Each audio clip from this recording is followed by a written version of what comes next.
Fala galera, beleza?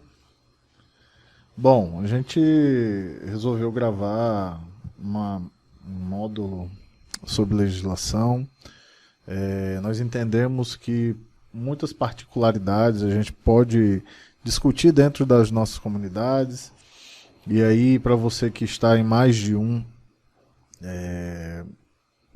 curso, né, comunidade da Dronivalk, você vai ter algumas informações a mais em alguns cursos, né, que são mais avançados, que se precisa de mais conhecimento, mas nós estamos à disposição para discutir com todas as pessoas de todos os cursos um pouco mais sobre essa parte de legislação. O que a gente vai entregar aqui, né, inicialmente, para falar para vocês, são dados essenciais, não só sobre a legislação, mas como cada pessoa deve se portar diante das solicitações, diante da compra de um equipamento ou de um novo equipamento, enfim. A gente está aqui para esclarecer as maiores dúvidas que normalmente nós temos dentro das nossas comunidades e por isso, pensando em vocês e nas maiores dúvidas que vocês nos trazem, a gente acabou criando esse conteúdo. Para quem não conhece a gente ainda, nós somos a Dronivalk. Eu me chamo Tomás, eu sou sócio fundador da Dronivalk, sou o criador da marca. Estamos no mercado desde 2009 e temos uma grande relação com o mercado especificamente.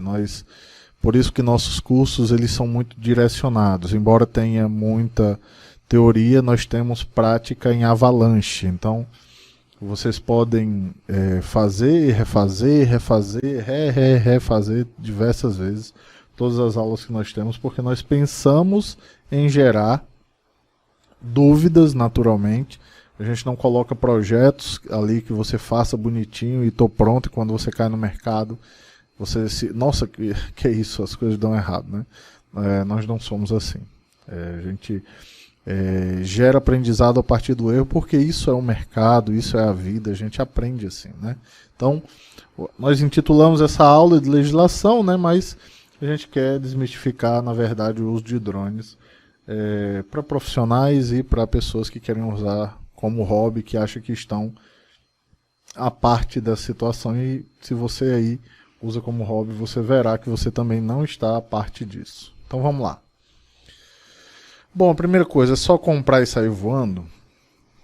Como o texto disse aqui, o que mais se discute hoje no mundo, e há alguns anos, né, principalmente de drones, mas fora, nas outras esferas também, porque são esferas que muitas vezes dependem desse tipo de mercado, sobre o que é necessário para voar dentro da lei. O que nós vemos são pessoas sendo apreendidas, equipamentos sendo apreendidos, e as pessoas elas ainda não aprenderam isso. E a gente muitas vezes vai para o cerne disso, né? Que é a pessoa que vende o equipamento, que não orienta a pessoa que vai comprar suficientemente porque ela quer vender. E uma das dos nossos valores é nunca mentir para vender, tá? Então aqui a gente não fala que você faça sem que nós tenhamos feito ou sem que nós realmente acreditemos ou acreditamos que você deva fazer, tá? A gente sabe que são muitas vezes as pessoas não se dão conta na hora de comprar equipamento e decolar os seus drones, mas elas deveriam. Se você tem um amigo, um conhecido que quer comprar um drone, se você quiser mostrar essa aula para ele, manda para ele essa aula, porque vai ser muito esclarecedor. As pessoas elas precisam saber disso, porque para além de curso especificamente, você naturalmente tem que saber onde você está se metendo. E se você não se especializar, mas sobretudo, se você não souber dos preceitos básicos para voar, você pode acabar se dando muito mal.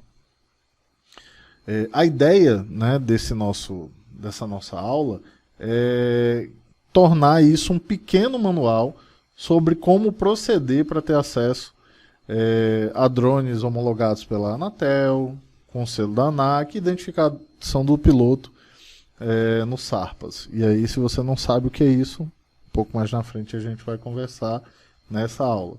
E claro, solicitação de voo correta para decolar sem medo, sem susto de sofrer nenhuma represária, nenhum problema, nada sobre isso, tá?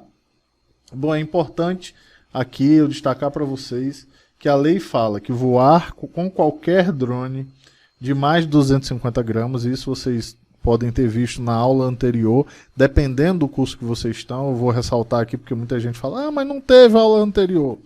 Alguns cursos a gente tem algumas informações a mais, como eu falei, porque são cursos mais avançados, a gente adentra mais em outras questões.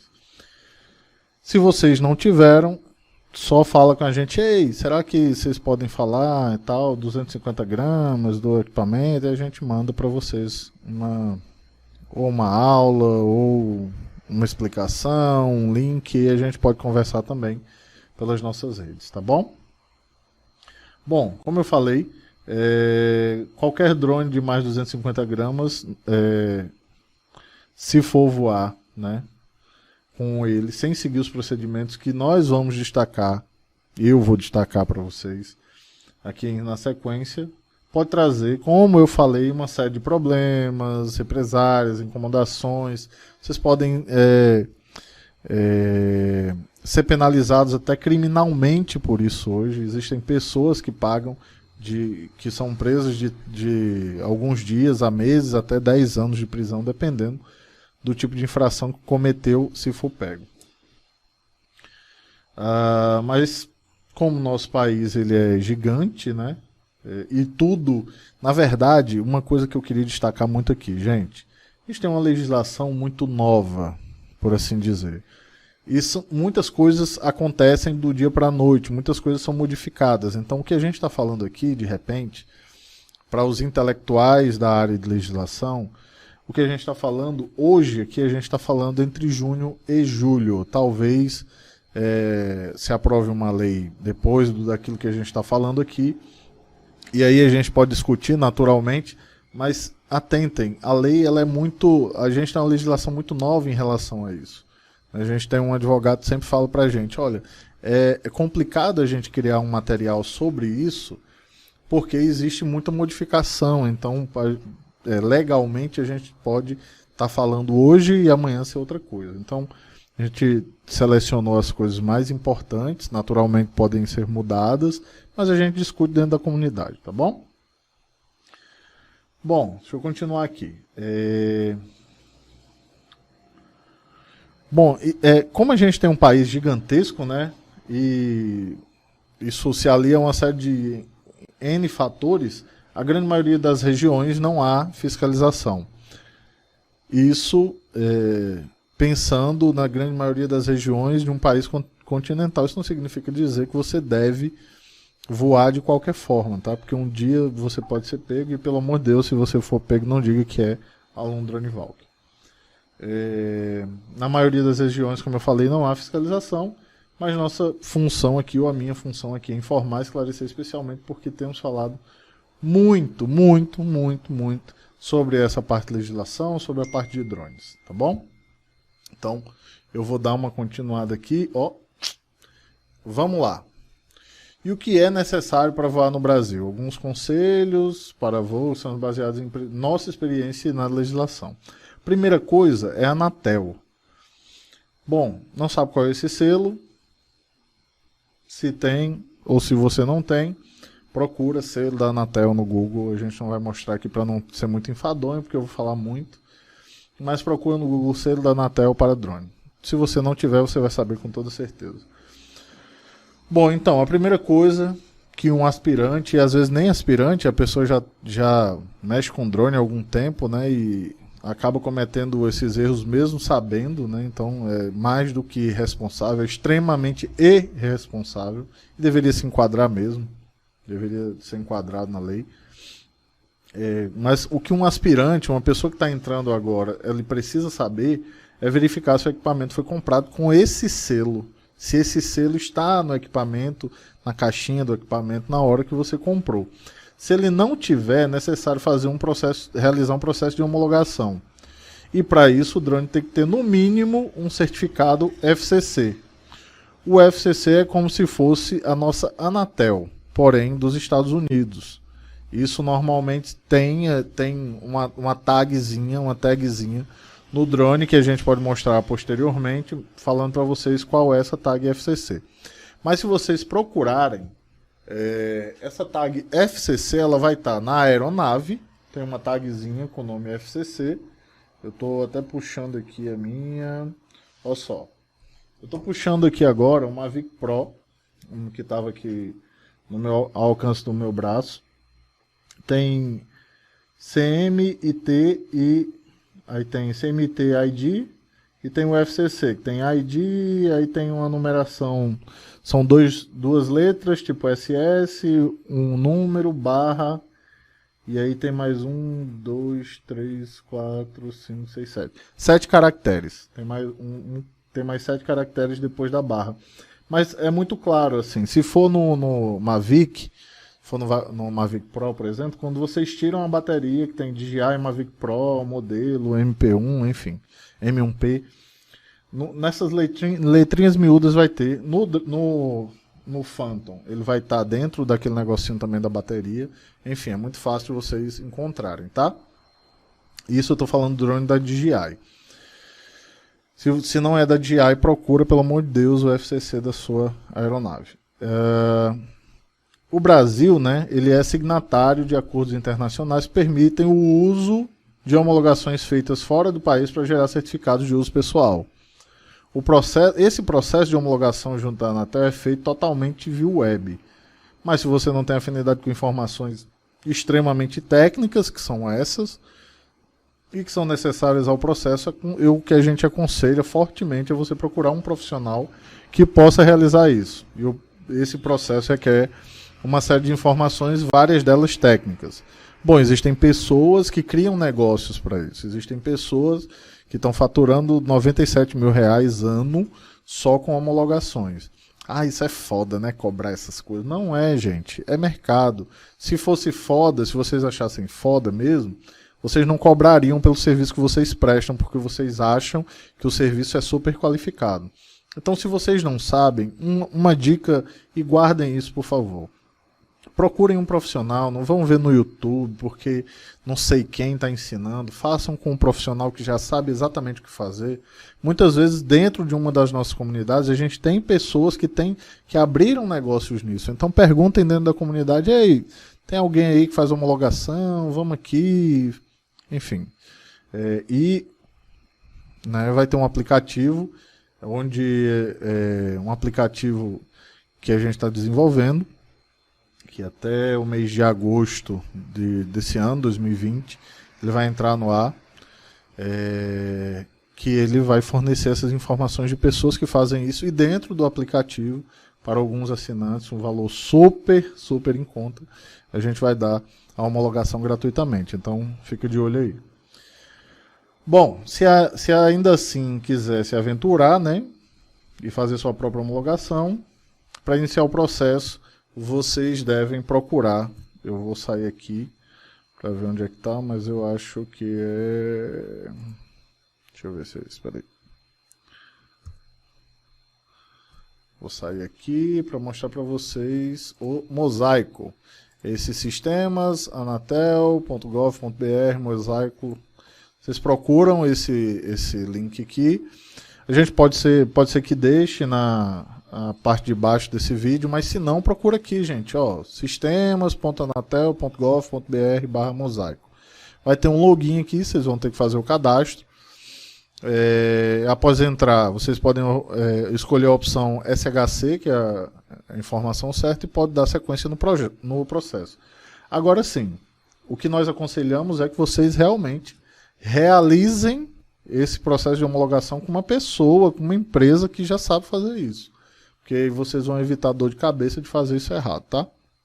Bom, se você comprou seu drone fora do Brasil, lá no final a gente vai falar um pouco sobre exclusivamente sobre esse tipo de situação, que será necessário uma homologação pessoal para ficar dentro da lei. Novamente, a gente fala, é interessante que vocês façam isso com profissionais, tá? Não procura qualquer pessoa, não. Qualquer coisa, fala com a gente que a gente indica. Vou voltar aqui à apresentação, tá bom? Opa, peraí. Então, vamos para o próximo, ANAC, que é rapidinho. A ANAC ela é responsável pelo registro do drone ou aeromodelo, mas só precisa se registrar normalmente quem tiver um drone acima de 250 gramas. E aqui eu faço mais uma parada para a gente falar sobre o Mavic Mini. Ah, o Mavic Mini eu preciso fazer? Ah, não preciso porque ele tem 248. Gente, seguinte. Se vocês voam com o Mavic Mini sem protetor, vocês não precisam. Se vocês colocam protetor, vocês precisam sim. Mas o maior exemplo de que não precisa de nenhum registro é o Tello, que pesa 80 gramas. Mas a gente não consegue fazer aerofotogrametria com Tello, certo? O Mavic Mini, para áreas pequenas, sim. E por isso, como vocês vão trabalhar de maneira profissional, façam as coisas corretamente, para que não dê problema nenhum, tá certo? Bom, a ANAC criou um site que chama Cisante, e dentro desse site Cisante, vamos dizer assim, a pessoa que está aspirando ser piloto, né, a pessoa que está querendo se cadastrar, vai registrar a aeronave, e a ANAC, por sua vez, irá emitir um certificado de registro. Então vamos lá. Para quem tem dúvidas, quando eu entro no Cisante, o que é que acontece? Qual é a mágica? A ANAC ela vai emitir um certificado de registro, e esse certificado pode ser de piloto recreativo ou de piloto profissional, mais uma vez. Cisante, aqui, sistemasaнаc.gov.br/cisante, vocês vão fazer isso, tá? Eu vou apagar aqui meus dados, naturalmente, vocês não fazerem compras com meus dados. Nessa parte inicial de dados pessoais, você vai colocar CPF ou CNPJ. Eu fiz um aqui rapidinho com o meu CPF. E aí tá, quando você adiciona o endereço, você vai na opçãozinha aqui do lado, que é adicionar. Ele vai adicionar e vincular o endereço à pessoa que está sendo cadastrada, física ou jurídica. Um pouco mais para baixo, ele vai ter o tipo de telefone, etc., que você vai adicionar para ser contactado. E aí tem uma declaração de veracidade dos dados fornecidos. Aí tem lá, declaro para os itens sim, que tem maior de 18 anos, que as informações prestadas são verídicas e de estar ciente de que estarei sujeito às penas de legislação pertinente caso tenha incluído informações falsas. Está ciente da minha responsabilidade de segurança e sendo acesso ao sistema de cadastro, porque se você perder e for feita alguma coisa no seu nome, problema seu, né? E ter ciência de que esse sistema de cadastro só pode ser utilizado para aeronaves não tripuladas, de uso recreativo ou de uso não recreativo, limitando-se a 25 kg peso máximo de decolagem, que não voará além da linha divisada chamada BVLOS ou BVLOS, ou acima de 400 pés, 120 metros acima do nível do solo. Para quem pergunta, mas por que não pode? Né? Isso aí a gente vai falar depois, mas tem gente que discute essa questão, não tem o que se discutir, né? Tá falando aí. Bom, na sequência a gente vai ter uma outra opção chamada aeronaves, tá? Então a gente aqui tem um nome chamado número de cadastro de aeronave. E aí, ai meu Deus, onde é que está esse número? Gente, seguinte, aqui a gente vai criar um número, tá, de 9 caracteres para a nossa aeronave. Então cria uma coisa que vocês consigam lembrar, caso vocês precisem lembrar disso. E aí, o uso vai ser recreativo ou vai ser não recreativo, que é comercial, corporativo, governamental e outros. Na sequência, fabricante. Existem algumas fabricantes aqui, existe outro para vocês determinarem qual é a fabricante. O modelo da fabricante, ou seja, eu não consigo abrir aqui, vou tentar aqui, GI. E aí eu abro o modelo, tem todos os modelos de GI até agora, né? Inspire 1, Inspire 2, Inspire 1 Pro, Phantom até o 4 Pro, tem outro aqui se você não tiver por aqui, tá bom? Número de série, existe um número de série da aeronave, e esse número de série deve ser colocado aqui, beleza? O peso máximo de decolagem, vocês têm que saber o peso máximo da decolagem da sua aeronave, beleza? E uma foto da aeronave, tamanho máximo de 1 mega, beleza? Informações adicionais que vocês quiserem adicionar aqui, naturalmente. Esse aqui, as pessoas falam, menino, mas tem o número de cadastro da sua aeronave, não sei o que, esse aqui já inspirou, tá bom? Então, se quiserem, pode fazer, mentira. Vocês não vão estar vendo, não. E aqui existe um termo de responsabilidade logo abaixo, que é declarado pelos devidos fins que a aeronave não tripulada que estou cadastrando de uso exclusivamente recreativo ou não recreativo, né. Aquilo que a gente tinha falado no uso, no cadastro da pessoa, dos dados pessoais aqui, tá? E aí outras coisas que tem aqui, vocês têm que ler e aceitar aqui, ler e aceitar em dados pessoais também. E depois disso é emitida uma certidão. Aí vai vir aqui, por exemplo, para vocês que vão trabalhar com aerofotogrametria ou vou para mercado publicitário, não recreativo também, né? É o nome do modelo, o peso máximo, decolagem, no caso do Phantom aqui até 2 kg, dependendo das coisas que vocês vão utilizarem no equipamento, podem utilizar alguns itens extras, né? E existe uma validade para isso, tá? Então eu tenho o número de cadastro da aeronave, que vai ser normalmente PP, mais o número que nós criamos. A validade disso aqui vai ter, né? O peso máximo de decolagem, o nome do modelo e o tipo de uso. Pronto, acabou. Quando acabou aqui, vocês têm uma opção aqui de fazer o download disso, imprimam e levem com o seu equipamento. Beleza? As informações básicas do CISANT são essas. Tem informação avançada? Não. As informações são essas. Vamos aqui agora para continuar, né? Tem que continuar aqui a apresentação. Então, vamos lá. Isso aí.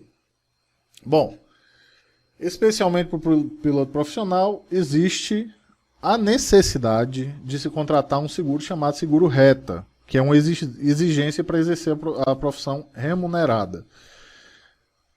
Bom, algumas pessoas devem estar pensando, vixe, como é burocrático. Gente, para que a gente atue legalmente, para que a gente possa, principalmente,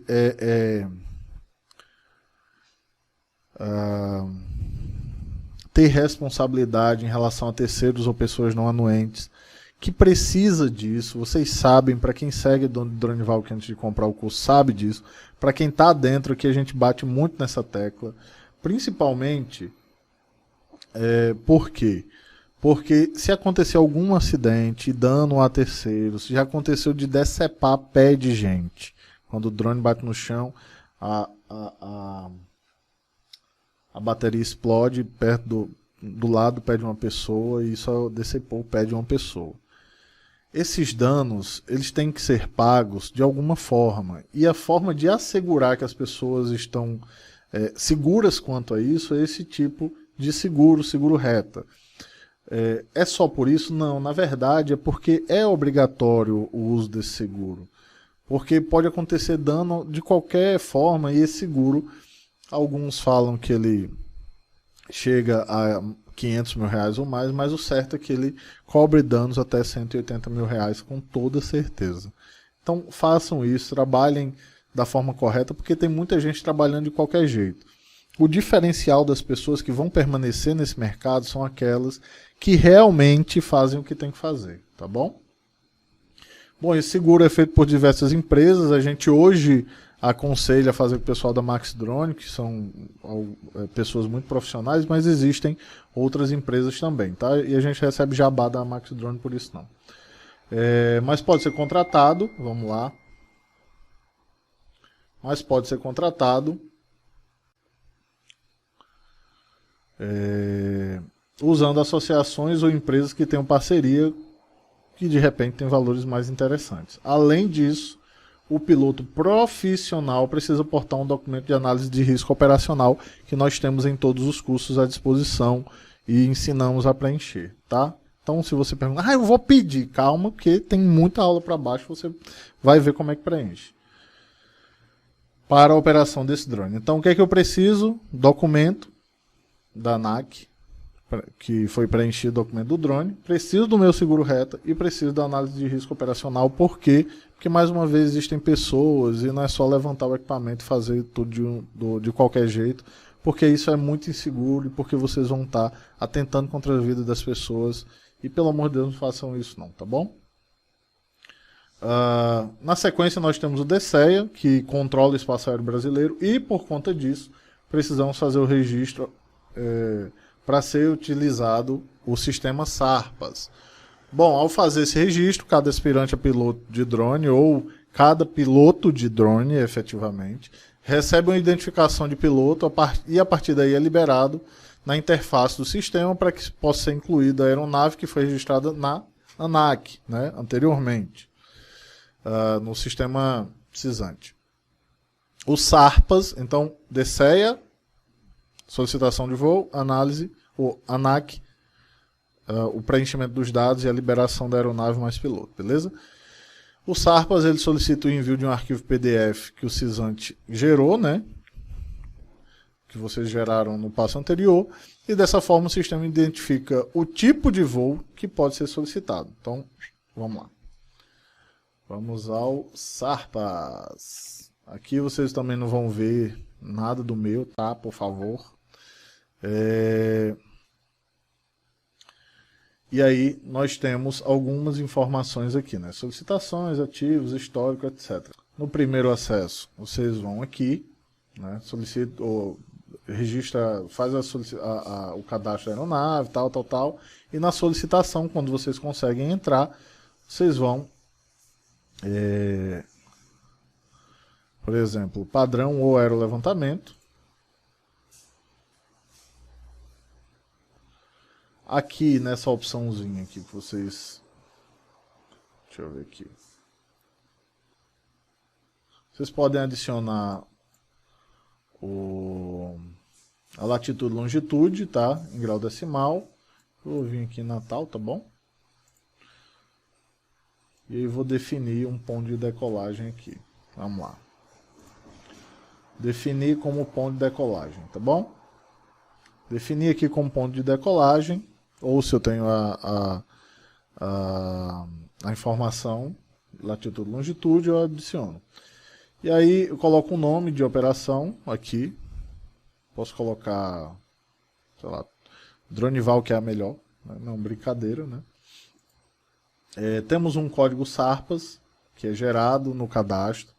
O tipo de operação, nós não podemos operar em BVLOS, porque tem um certificado de aeronavegabilidade e a DJI, os drones da DJI, a DJI não fez a solicitação, né, para voos acima da linha divisada, ou seja, além de 700 metros do ponto de visualização e acima de 120 pés, ou acima de 400 pés ou 120 metros. Tá? Então, tipo de operação veloz, regra já está posta aqui. Aqui a gente tem o dia do início e o dia do final da nossa solicitação, a hora na janela inicial e final da janela daquilo que nós solicitamos. Nós vamos ter um raio que vai ser selecionado, colocar 500 metros de raio do levantamento, colocar 300 metros de raio do levantamento. Altitude, né, ou altura, a gente vai escolher aqui uma altura de 100 metros. A documentação que é requerida, aqui nós temos, clicando não, só posicionando o mouse sobre essa interrogação, nós temos para os casos em que é requerido documento, o mesmo deverá ser anexado aqui no formato PDF. Normalmente, gente, quando a gente está numa zona de no-fly zone, que nós precisamos realizar o voo, o que nós aconselhamos, por exemplo, é que pessoas solicitem uma documentação ao contratante, e nesse caso aqui, o que eu aconselho vocês é que vocês façam o upload disso junto com essa solicitação, beleza? Então vamos lá. Nós temos essa opção de escolher o arquivo. Órgãos, ATS, é um meio de comunicação com órgão provedor de serviço de tráfego aéreo, a gente não precisa, nesse caso. Entre controle e observador remoto, comunicação em caso de operação EVLOS, não se aplica, não é o nosso caso. Aqui nós temos as informações de latitude e longitude de uma solicitação de voo, e eu posso fazer solicitação de voo em lugares diferentes também, beleza? Aqui eu posso fazer a descrição da minha operação, tá? E neste caso aqui, eu declaro, sob pena de ser punido, está em conformidade, está ciente que tudo isso aqui, eu sei de tudo isso aqui e ter ciência de que não estou infringindo nenhuma dessas leis ou nenhum dessas instruções normativas e envio a solicitação. O que é que acontece após o envio dessa solicitação, galera? Após o envio dessa solicitação, geralmente o pessoal responde no máximo 1 hora. Mas vale ressaltar que esses voos, além de não serem feitos em ambientes confinados, eles não podem ser feitos perto de próximos aeroportos e um monte de outros lugares que a gente já sabe bem, né? Mas principalmente em zonas de no-fly zone. Se você tem dúvida sobre o que são zonas de no-fly zone, haverá uma aula sobre no-fly zone para que vocês entendam um pouco mais, tá bom?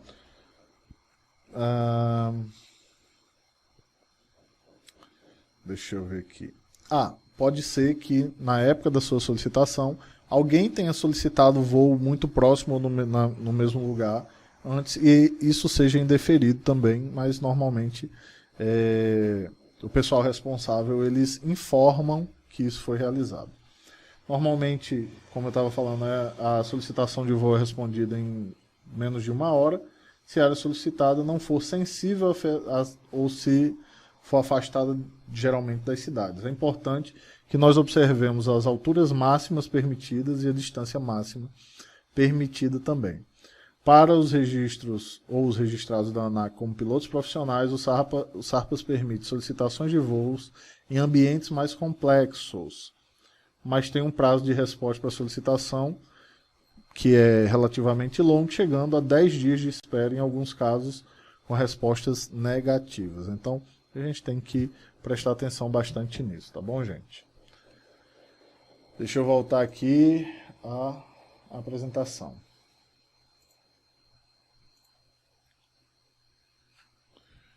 Bom, e aí você fala assim, tá beleza, mas e aí, os drones comprados que são comprados fora do país? Bom, é bem importante que seja esclarecido como funciona a lei para drones comprados fora do Brasil que não trazem o selo da Anatel coladinho lá no drone. Um assunto simples e complexo, né, ao mesmo tempo, para a maioria das pessoas, e principalmente por isso que a gente fala que vocês procurem uma empresa ou um profissional que possa fazer algumas coisas para vocês. Para início de conversa, é importante destacar que todo produto que funciona com algum tipo de transmissão de frequência precisa de uma homologação para ser utilizado aqui no Brasil. E drones estão dentro desses produtos. Assim como os smartphones. A gente bem sabe disso, que muito smartphone deixou de funcionar aqui, né? Uma coisa que é interessante é que isso não é algo exclusivo aqui nosso, do Brasil, porque o Brasil, estou cansado do Brasil. Não é isso. É normal em outros países também, porque se faz necessário para controle de frequências, que são coisas muito delicadas em muitas situações. A gente também deve ter ideia disso, né? Muita gente acha, normalmente, que comprar fora do país um drone, como, por exemplo, o Mavic Air 2, Mavic 2 Pro, enfim, que já foi homologado pela DJI, está sendo comercializado no Brasil em canais oficiais, não é necessário a homologação, já que já foi homologado aqui pela empresa. Mas não é bem assim não, gente. Por ele ter sido comprado fora do país, ele não traz colado nele esse selo de homologação da Anatel. E tirar uma foto de outro drone igual e colocar no seu, como muita gente faz, né? Vamos deixar de ser vergonha isso também. Ele não faz ele ficar dentro da lei não, tá? É necessário uma homologação pessoal do seu modelo. Além de fazer todo o processo, era necessário, pelo menos até o ano passado, meados do ano passado, pagar uma taxa que chamava famosa taxa de R$200 da Anatel, que passou a cobrar depois de um tempo, né? Não era cobrado, passou a cobrar e no ano passado também deixou de cobrar. Que bom, né? Porque tem gente que reclama de pagar um profissional, uma empresa para fazer uma homologação. Imagina pagar R$ 200 pela homologação e mais um valor por aquilo que para a pessoa ou para a empresa que faz isso. Bom, vários usuários acreditam que não é necessário esse procedimento, inclusive, né, algumas empresas que nós mentoramos aqui achavam que também não seria necessário. Achavam, né? Mas não é o entendimento real da lei.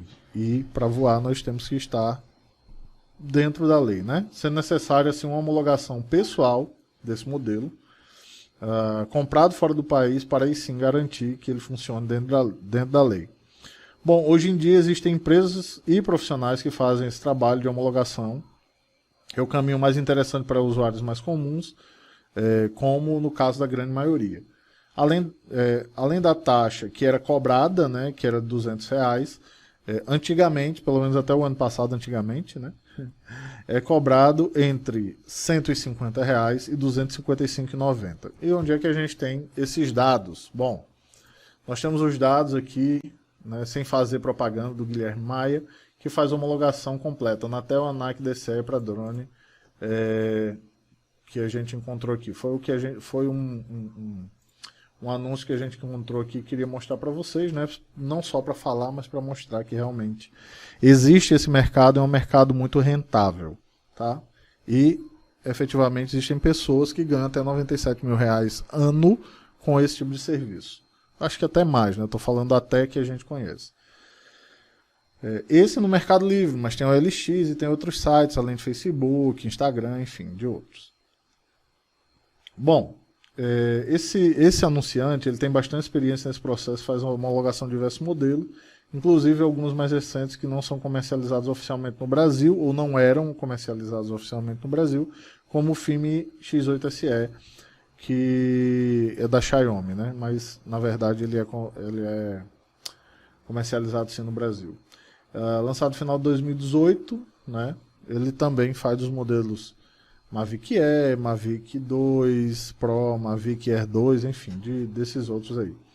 E para ficar dentro da lei e evitar problemas, recomendamos fazer, talvez, o que a gente recomenda é fazer, né, naturalmente, e talvez nunca precise, dependendo de você, estar localizado onde decola o drone, mas é um custo para colocar junto com a soma da compra do drone fora do país, que já é comprado no Brasil, um modelo homologado, e normalmente não é necessário esse tipo de processo. Entretanto, algumas empresas no Brasil vendem os drones e você tem que pagar um pouco mais por essa homologação. Ah, que coisa, né? A gente compra um drone. Gente, precisa. Simplesmente precisa. E é um trabalho, ele deve ser pago. Pelo trabalho de vocês querem ser pagos. Então vão pagar pelo trabalho dos outros, né? Mas se o seu drone, né, não foi homologado pela Anatel ainda, a situação é maior. Alguém terá que iniciar esse processo, como colocado, né, como eu falei um pouco mais acima. E quando falamos da Anatel, não é algo tão rápido e simples. Então decidam logo contratar um profissional ou contratar uma empresa, até porque vocês ficarem em tentativa e erro vai demorar muito mais para que vocês possam estar dentro do mercado. Requer inclusive conhecimento técnico de algumas especificações para que o processo siga corretamente. Então deixem de pigorar uma coisa que normalmente as pessoas cobram para fazer. Façam isso porque vocês vão ter até menos dor de barriga, tá bem? Desculpa, dor de cabeça. Barriga também, né? Bom, e quais são os erros mais comuns, embora esses erros não deveriam ser cometidos? Um dos erros mais comuns de pessoas que passam pelo processo de fiscalização nos mais diversos locais é estar com o equipamento faltando um item dos processos anteriores. E aí, vamos só ter um exemplinho aqui, né? Um piloto, né, inicial, que é um super piloto, comprou um equipamento, veio completinho, inclusive com o selo da Anatel, fez o cadastro da ANAC, fez o cadastro do piloto de drone no Sarpas e ele mesmo realizou o cadastro, né? Mas não fez a solicitação de voo para o equipamento naquele local que ele queria voar. E do nada aparece a Polícia Militar solicitando informações e documentos. Bom, isso acontece de vez em quando, se você acompanha drone, mercado de drone, notícia de drone, vocês sabem que isso acontece de forma recorrente e vai acontecer muito mais agora. O que vai acontecer? O drone ele é apreendido e o que a gente tem são dores de cabeça à vista, com toda certeza. Então, se você vai voar com drone e precisa estar ciente do que vai precisar, eu vou falar aqui as coisas que você precisa. Se eu sou um piloto recreativo, Tomás, e aí é muito difícil um piloto recreativo entrar num curso nosso, mas vou dizer que entra, né? Que o cara cadastra como recreativo e ele faz trabalhos profissionais, mas enfim. O que eu preciso como piloto recreativo? Celular Anatel, homologando o drone e o controle remoto, o RC, né? Cadastro do equipamento na ANAC e o número de registro fixado no drone. Cadastro no SARPA, solicitação de voo para aquela ocasião e sua devida liberação. Voar a mais de 30 metros na distância das pessoas não anuentes e voar a mais de 30 metros de distância de edificações que não tenham dado expressa liberação para isso. Que pode ocorrer que você pode ser notificado, multado e preso. Além do seu drone. Para piloto profissional, o que é que eu preciso? Celular Anatel, da mesma forma. Cadastro de equipamento na ANAC e número de registro fixado no drone. Cadastro no SARPAS e solicitação de voo para aquela ocasião e a liberação devida, né? Não basta solicitar, tem que ser liberado. Seguro reta, documentação de análise de risco operacional, voar acima de 30 metros de distância das pessoas não anuentes e voar a 30 metros de distância das edificações que não tenham dado expressa liberação para isso. Bom, isso é apenas uma forma superficial de abordar um pouco do que é necessário para que a gente tenha um voo tranquilo. Mas existem muitas outras variáveis que o piloto ele precisa saber e por isso é interessante que você realize um curso, é interessante que você tenha um mentor, é interessante que você discuta dentro de uma comunidade, enfim, é interessante muito disso. Deixa eu ver aqui. Não, aqui terminamos, mas eu vou falar aqui uma coisinha antes. Eu coloquei algumas coisinhas aqui para que você que esteja entrando, que não sabe de tanta coisa, você possa pensar e possa ler também, porque essa parte eu vou colocar abaixo no vídeo, na descrição, né? Bom, vamos lá. Voar sem documentação ou fora dos parâmetros que foram informados no SARPAS ou voar comercialmente um drone que está cadastrado para uso recreativo. Isso são regras, né, que se você cadastrar, por exemplo, e voar de outra forma, você pode incorrer em apreensão do drone, em pagamento de multa e muitas outras coisas. Então preste atenção. As possíveis consequências disso são a apreensão do equipamento, assim como multa e prisão do piloto. ANAC. Pelas leis e contravenções penais, dirigir a aeronave sem estar devidamente licenciado pode gerar pena de prisão simples, de 15 dias a 3 meses e pagamento de multa. Vamos lá, um segundo exemplo. Colocar em perigo embarcações ou aeronaves. Possíveis consequências, apreensão do equipamento, assim como multa e prisão do piloto. O que é que a ANAC fala?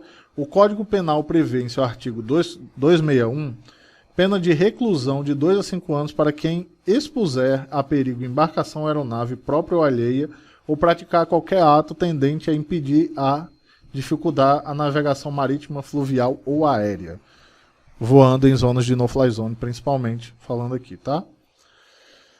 Outro, voar a menos de 30 metros de pessoas não anuentes. São pessoas que não te autorizaram, não estão participando do voo. As consequências são apreensão do equipamento, assim como multa e prisão do piloto. O que é que a ANAC fala? Que o Código Penal, além de também tipifica a exposição de pessoas a risco, em seu artigo 132, que prevê pena de detenção de 3 meses a 1 ano. Ou mais, se o crime for considerado mais grave. Nos casos em que se coloque em perigo direto ou iminente a vida ou a saúde de terceiros. Voando por cima de um show, voando por cima de pessoas na praia e muitas outras coisas. Voar a menos de 30 metros de edificação sem autorização prévia. Possíveis consequências, apreensão do equipamento, assim como multa ou prisão do piloto, ou as duas coisas. O que a ANAC fala? Outras sanções também estão previstas nas legislações referentes às responsabilidades nas esferas civis. Então, prestem atenção, administrativa e penal. Com destaque a inviolabilidade da intimidade, da vida privada, da honra e da imagem das pessoas. Ou seja, Você que faz aerolevantamento, principalmente, quando pega a casa das pessoas, essas coisas têm que ser avisadas, gente. A gente já bateu muito nessa tecla aqui, principalmente falando que existiram situações em campo que nós não estávamos, mas que nós conhecemos, e enfim. Pessoas compartilharam com a gente que antes de entrar nos cursos e ter a gente como mentor, o cara foi para o campo, por exemplo, começou a voar, campo ermo, né? Só tinha uma casinha ou duas, tal. O equipamento passou por cima da casa do cidadão lá. Ele pegou a espingarda e foi lá saber o que a pessoa estava fazendo. Dessa vez não teve tiro. Mas e da próxima vez? No drone, nas pessoas, o cara chegou armado lá onde estava todo mundo. Então vocês não podem, vocês não têm o direito de violar a intimidade das pessoas, da vida privada delas. Isso aí está na Constituição, né? Então prestem atenção. Bom, só para concluir, além disso tudo, a pessoa que contratar um serviço, isso aí vai para você que está contratando, ou para você que está oferecendo seu serviço, para que você possa se diferenciar.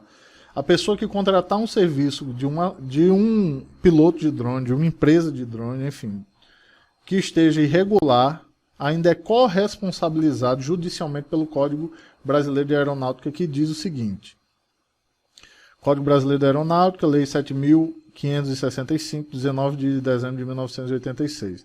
Da responsabilidade para com terceiros na superfície. O explorador que responde pelos danos a terceiros na superfície causados diretamente por aeronave em voo ou manobra, assim como pessoa ou coisa dela caída ou projetada. Artigo 268. Parágrafo 1. Estabelece a responsabilidade do explorador quando a aeronave é pilotada por seus prepostos, assim, ainda que exorbitem de suas atribuições. Exime-se o explorador da responsabilidade se provar que não há relação direta de causa e efeito entre o dano e fatos apontados, que resultou apenas da passagem da aeronave pelo espaço aéreo observadas as regras de tráfego aéreo. A aeronave era operada por terceiro não preposto nem dependente, que eludiu razoável vigilância exercida pelo aparelho ou houve culpa exclusiva do prejudicado. Considera-se que a aeronave em voo, deste momento em que a força motriz é aplicada para decolar até o momento em que ela termina a operação e pouso. Então, prestem atenção no que vocês estão fazendo, façam as coisas corretamente, vendam essas coisas corretamente às pessoas que vocês estão oferecendo, que com certeza vocês vão ser profissionais que vão além no mercado. Não funcionou? Terminamos aqui. Se vocês tiverem mais dúvidas, questionamentos, enviem para dronevalk@gmail.com. Foi um prazer estar com vocês aqui. Revejam essa aula. Eu sei que é um pouco cansativo escutar um pouco sobre legislação, mas é super necessário para a gente. Um abraço, até a próxima.